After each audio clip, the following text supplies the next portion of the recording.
You're a celebrity of any sort, people want things from you, especially terminally ill children.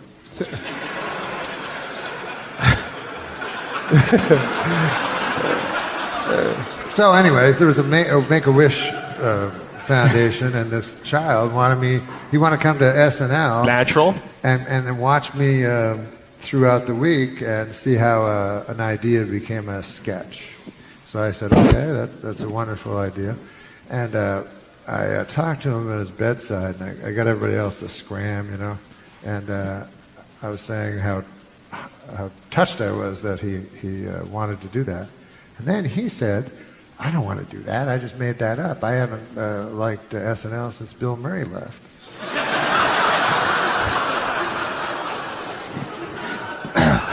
So I said, well, what do you want me for? He said, well, do you have your Canadian citizenship still? And I said, yes, I'm Canadian, And he said, well, that helps my wish. My wish is to kill a baby seal.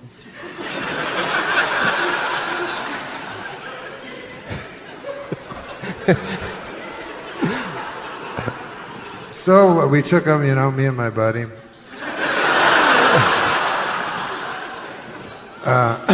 We went to Gander, Newfoundland, where we got the services of Edward McClintock, a cod fisherman. And he took us to the flow, and we found and the boy had a terrible cough, and Edward McClintock said he's not going to make it through the North Atlantic. And I said, but his final wish, But I worried about the boy, So many pills.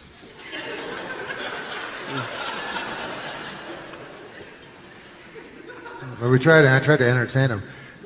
We would sit and we'd look. The sky is so beautiful and limitless when you get to these super northern places.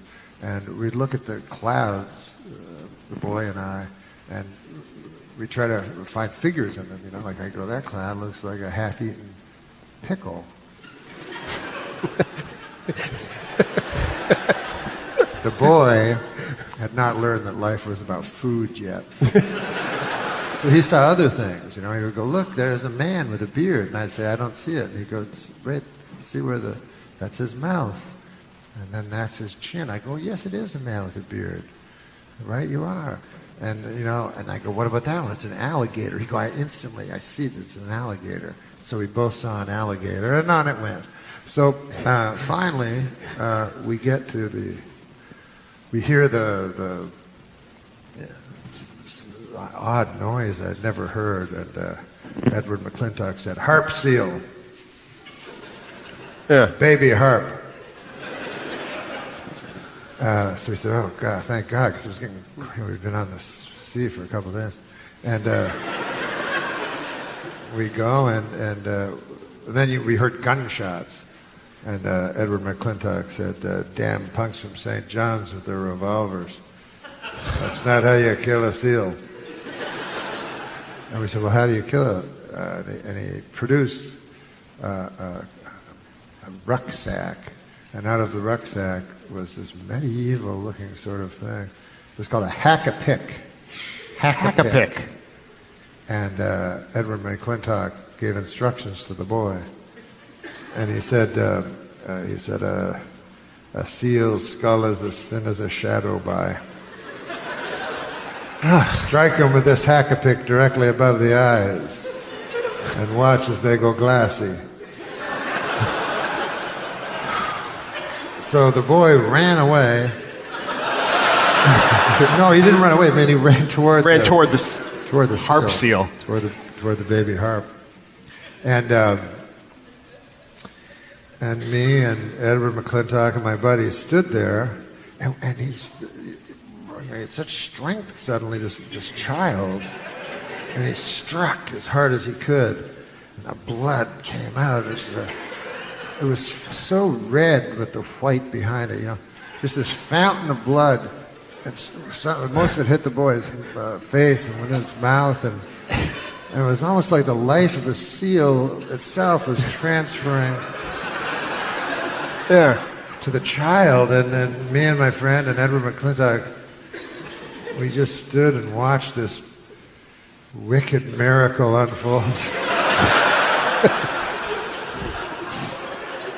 And on our way back, we were all depressed, and we couldn't get the image out of our mind, except for the boy who sang gay songs. I gave him his pills, and he threw them in the North Atlantic. He didn't want the pills.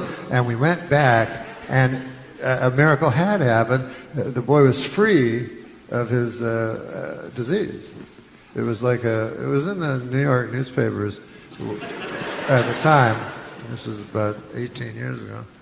And he got a small measure of fame for it, and he got to go to Gracie Mansion, and he met the mayor, and he was on the Donahue program.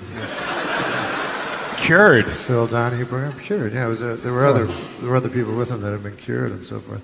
He didn't. It remained a secret of how he was cured. But and it was barely mentioned a year later when he was struck by a city bus and killed.